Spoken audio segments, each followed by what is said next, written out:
നാട്ടികയിലെ NDA സ്ഥാനാർത്ഥിയായ sitting MLA CC മുകുന്ദന് ജാതീയ അധിക്ഷേപം നേരിട്ടെന്ന പരാതിയിൽ കേസെടുക്കാതെ കേരള പോലീസ്. പരാതി നൽകി 2 ദിവസമായിട്ടും FIR രജിസ്റ്റർ ചെയ്യാതെ ഉരുണ്ട് കളിക്കുകയാണ് പോലീസ്. LDF സ്ഥാനാർത്ഥിയായ ഗീതാ ഗോപി നൽകിയ അധിക്ഷേപ പരാതിയിൽ ദ്രുതഗതിയിൽ നടപടിയെടുക്കുകയും CC മുകുന്ദന്റെ മുൻ PA അറസ്റ്റ് ചെയ്യുകയും ചെയ്തിരുന്നു. തെരഞ്ഞെടുപ്പ് വേളയിൽ CC മുകുന്ദന്റെ ചിത്രങ്ങളടക്കം മോർഫ് ചെയ്ത് സോഷ്യൽ മീഡിയയിലൂടെ ജാതീയമായി അധിക്ഷേപിച്ചുവെന്നാണ് അന്തിക്കാട് പോലീസിന് നൽകിയ പരാതി. CPI CPM പ്രവർത്തകരായ 7 പേർക്കെതിരെയാണ് നടപടി ആവശ്യപ്പെടുന്നത്. പരാതി നൽകി 2 ദിവസമായിട്ടും CC മുകുന്ദന്റെ ഫോൺ പോലും എടുക്കാൻ അന്തിക്കാട് CI തയ്യാറായിട്ടില്ല എന്നാണ് ഉയരുന്ന ആരോപണം. ഇപ്പോൾ രാഷ്ട്രീയം കളിയാണ് നടക്കുന്നത്. കാരണം ഇവിടെ ഇലക്ഷൻ പ്രഖ്യാപനത്തിന് ശേഷം ഒരുപാട് പരാതികൾ സാമൂഹ്യ ബന്ധം ഇവിടെ വരാണ്ടായി.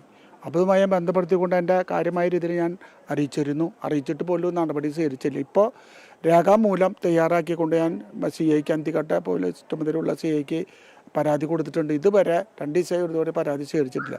അപ്പോൾ ആ പരാതി സ്വീകരിക്കാത്തൊരു പക്ഷം നമുക്ക് തോന്നിയതിനകത്തൊരു രാഷ്ട്രീയ കളി നടത്തുന്നുണ്ടോ, സർക്കാരിൻ്റെ ഇടപെടലൊക്കെ ഉണ്ടോ എന്ന് സംശയിക്കുന്നു. ഗീതാ ഗോപിയെ ജാതീയമായി അധിക്ഷേപിച്ചെന്ന് കാട്ടി നൽകിയ പരാതിയിന്മേൽ CC മുകുന്ദന്റെ മുൻ PA അസർ മജീദിനെ പരാതി കിട്ടി മണിക്കൂറുകൾക്കകം അറസ്റ്റ് ചെയ്തിരുന്നു. CPI നിയോഗിച്ച പേഴ്സണൽ സ്റ്റാഫ് അംഗം CC മുകുന്ദന്റെ വ്യാജ ഒപ്പിട്ട് പണം തട്ടിയ കേസിൽ പോലീസ് രജിസ്റ്റർ ചെയ്ത FIRലും ഒരു തുടർ നടപടിയും ഉണ്ടായിട്ടില്ല. ഇതിനിടയിൽ CC മുകുന്ദൻ നൽകിയ പരാതിയിൽ കേസെടുക്കാൻ വൈകുന്നത് രാഷ്ട്രീയ ഇടപെടലിനെ തുടർന്നാണെന്നാണ് ആരോപണം. ജനം, തൃശൂർ.